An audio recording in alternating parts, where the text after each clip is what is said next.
Hello everyone. UP DElEd में आप लोग के सेकेंड एंड फोर्थ सेमेस्टर का रिजल्ट आ गया है। बहुत सारे बच्चों को कुछ कुछ चीज़ों में प्रॉब्लम है। किसी को लग रहा है कि उनका रिजल्ट जो है सही नहीं है, किसी को ऐसा लग रहा है कि मार्क्स उनके कम आए हैं। बहुत सारी चीज़ें लगती हैं। यूपी डीएलएड में एक चीज है कि आप स्क्रूटनी के लिए जा सकते हो, स्क्रूटनी में आपके मार्क्स जो है बढ़ सकते हैं, लेकिन जब आपको पता है कंफर्म कि हाँ ये मेरा मार्क्स बढ़ेगा तभी। तो स्क्रूटनी को लेकर के जो है डेट आ चुका है, इंफॉर्मेशन आ चुकी है, उसके बारे में जानेंगे। किन किन बच्चों को स्क्रूटनी करनी चाहिए, उसके लिए जाना चाहिए, उस पर भी हम बात करेंगे, ताकि एक क्लियर डिसीजन तो आप ही को लेना है, ठीक है, लेकिन एक क्लियर चीजें आपके सामने रहेंगी तो उसके आधार पर आप डिसीजन ले पाओगे। तो चलिए डिटेल में समझते हैं कि स्क्रूटनी कौन कौन भरेगा, कब से भरा जाएगा, ये सारी चीजें। सो फ्रेंड्स, चैनल पर पहली बार विजिट कर रहे हो तो चैनल को सब्सक्राइब कर लेना, बेल आइकन को हिट कर देना। यहाँ पर आपको यहाँ पर आपको डीएलएड से रिलेटेड इन्फॉर्मेशन, यूपी डीएलएड से रिलेटेड इन्फॉर्मेशन, यूपी स्कॉलरशिप से related information, UP tablet and mobile phone योजना से रिलेटेड इन्फॉर्मेशन दी जाती है। तो चैनल को सब्सक्राइब कर लीजिएगा। देखिए, अगर मैं बात करूं कि स्क्रूटनी के लिए किसको जाना चाहिए, तो जो दो सब्जेक्ट में, 2 से 3 सब्जेक्ट में, एक्चुअली में 2 से 3 सब्जेक्ट में फेल हैं, उनको स्क्रूटनी के लिए जाना चाहिए। देखो, जो भी 1 से 2 सब्जेक्ट में फेल हैं उनको तो फिर से एक बार सेमेस्टर का एग्जाम देने को मिल जाता है। मतलब मान लो कि आप सेकेंड में हो तो थर्ड सेमेस्टर का प्रिपरेशन करते करते आप सेकेंड सेमेस्टर का भी एग्जाम दे सकते हो। मतलब आपका थर्ड सेमेस्टर में प्रमोशन हो जाता है जो 2 सब्जेक्ट में फेल है।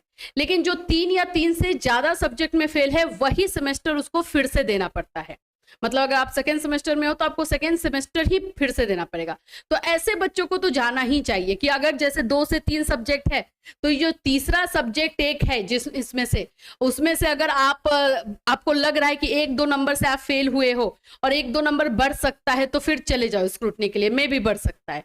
और अगर आपका 5-10 नंबर से छूटा हुआ है तो फिर कोई फायदा नहीं है। अगर आप फेल हुए हो 5-10 नंबर से, भाई 10 नंबर तक फेल है तो फिर स्क्रूटनी का चांस कम है कि बढ़ जाएगा। हाँ, 2-3 नंबर तक रहता है, और ऐसा अगर ऐसे कंडीशन पर आप हो कि आपको सेमेस्टर फिर से देना पड़ जाए तो जाना चाहिए, ठीक है। अब बात कर लेते हैं इसका कब से क्या है। डीएलएड बीटीसी द्वितीय एवं चतुर्थ सेमेस्टर परीक्षा अप्रैल 2025 के अंकानुसंधान हेतु। अच्छा, स्क्रूटनी क्या होता है? स्क्रूटनी का मतलब है कॉपी रीचेकिंग। अपनी आप कॉपी को रीचेक के लिए भेज रहे हो कि उसमें कहीं मार्क्स छूट गया होगा तो आपको मिल जाएगा, बस यही है। उपयुक्त विषयक आप अवगत हैं कि डीएलएड द्वितीय चतुर्थ सेमेस्टर परीक्षा 2025 का परीक्षाफल 9 जुलाई 2025 को घोषित किया जा चुका है। अंकानुसंधान यानी स्क्रूटनी हेतु ऑनलाइन आवेदन आमंत्रित किए जा रहे हैं। अंकानुसंधान हेतु ऑनलाइन आवेदन पूरित कर हस्ताक्षरी ये करेंगे, ठीक है। चलिए, डेट क्या है, थोड़ा सा मुझे डेट जरूरी है। हाँ, 17 से स्टार्ट है। देखिए, वेबसाइट तो वही रहेगा updledexam.in पर, यहां से ही आपको जाना है, यहीं से करना है, ठीक है।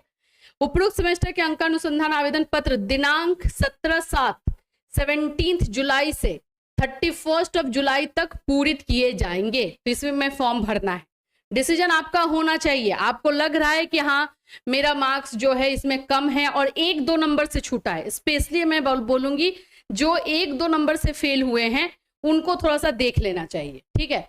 और क्या ही है, ऑनलाइन माध्यम के अतिरिक्त किसी भी परिस्थिति में नहीं रहेगा। हाँ, पासवर्ड और ये सब करना है। फॉर्म फिलअप के लिए आपको जाना होगा, आपको बता दिया गया है। हाँ, संबंधित जिला शिक्षा एवं प्रशिक्षण संस्थान द्वारा डायरेक्ट लॉगिन के माध्यम से कॉलेज द्वारा किए गए आवेदन को दिनांक 2/8/2025 तक अप्रूव या रिजेक्ट किया जाएगा। अब देखो, आप लोग का फॉर्म फिलअप 31 जुलाई तक है। अब आप जो फॉर्म भर रहे हो सही से भरे हो, नहीं भरे हो, आपका क्या बोल सकते हैं कि अप्रूव करने के लिए है नहीं है, उसका पता आपको 2 अगस्त को चल जाएगा। 2 अगस्त को अगर आपका एक्सेप्ट करने के लिए होगा तो एक्सेप्ट किया जाएगा, रिजेक्ट करने के लिए होगा तो रिजेक्ट कर लिया जाएगा, ठीक है। समस्त संस्थानों में इलाहाबाद के खाता संख्या इतना, आईएफसी कोड, यूबीएन इसमें आपको करना है, भाई पैसा तो देना पड़ता है ना इसमें। चलिए यहाँ पे देखिए, और महत्वपूर्ण डीएलएड में 150 प्रशिक्षणार्थियों के परीक्षा शुल्क 150 प्रति विषय। जैसे आप 1 या 2 सब्जेक्ट में कर रहे हो तो एक सब्जेक्ट के लिए 150 रुपए लगेगा, 2 सब्जेक्ट के लिए 300 रुपए लगेगा, तो ये आपको देना पड़ेगा, ठीक है। तो अब आप समझ रहे हो कि किसको करना है किसका नहीं। अंकानुसंधान की नामावली सूची सहित 4 अगस्त तक अधोक्षरिक उपलब्ध कराए जाएंगे। यही है। देखो सिंपल एक तरीका समझ लो। मान लेते हैं कि आप जो है सेकेंड सेमेस्टर में हैं या फोर्थ सेमेस्टर में हैं। फोर्थ सेमेस्टर में हैं, अगर आप 2 या 3 सब्जेक्ट में, मान लेते हैं 3 सब्जेक्ट में फेल हैं, तो आप, और जो भी 3 में से कोई एक ऐसा सब्जेक्ट है जिसमें 1 या 2 नंबर से फेल हैं, तो मेरे ख्याल से स्क्रूटनी के लिए चले ही जाओ। ठीक है, उस सब्जेक्ट का प्रिपरेशन भी करते रहो लेकिन स्क्रूटनी के लिए चले जाओ। ठीक है, स्क्रूटनी कर लो। ठीक, एक तो ये है। दूसरा आप लोगों का, अच्छा फोर्थ सेमेस्टर वाला ये भी कर सकते हैं कि उन लोगों को तो एनी हाउ वो सेमेस्टर का एग्जाम देना ही है, तो वो जो है एग्जाम ही दे सकते हैं, ये भी कर सकते हैं। मतलब फोर्थ सेमेस्टर वाले के लिए ज़्यादा इशू नहीं हो सकता है। सेकेंड सेमेस्टर में अगर हम बात करते हैं 2 से 3, क्योंकि इनको आगे नहीं बढ़ाया जाएगा।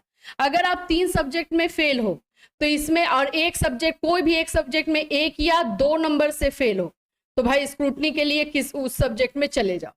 ठीक है, फोर्थ सेमेस्टर वाले बच्चे चाहें तो वो डायरेक्टली जो है अपना एग्जाम ही दे दे पूरा, यानी हाँ उनको एग्जाम देना पड़ेगा, है ना। और दूसरा एग्जाम तो है नहीं, फोर्थ सेमेस्टर लास्ट है।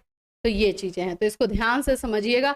अब इसके अलावा अगर आपका 10 नंबर से छूट गया है, 5 नंबर से छूट गया है, तो भाई फिर तो मतलब ज़्यादा कुछ फायदा नहीं, क्योंकि उतना स्क्रूटनी से उतने मार्क्स नहीं बढ़ते हैं। 5 नंबर तक कुछ ऐसी गलती मिस्टेक आपके कॉपी में हो गया हो तो मे भी बढ़ जाए। जब आप पूरा कॉन्फिडेंट हो ना, अरे मैंने इतना लिखा था, इतने मार्क्स तो आ ही नहीं सकते, तब 5-10 नंबर पे जाना।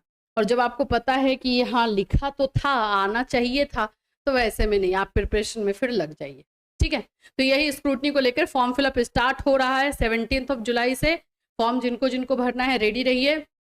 31 जुलाई तक लास्ट डेट है। 2 अगस्त तक आपका फॉर्म अप्रूव या रिजेक्ट भी पता चल जाएगा आपको कि हुआ है या नहीं। ठीक है, चलिए इससे रिलेटेड कोई और अपडेट आपको इसी चैनल के माध्यम से इन्फॉर्म किया जाएगा। फिर मिलूंगी, till then take care everyone.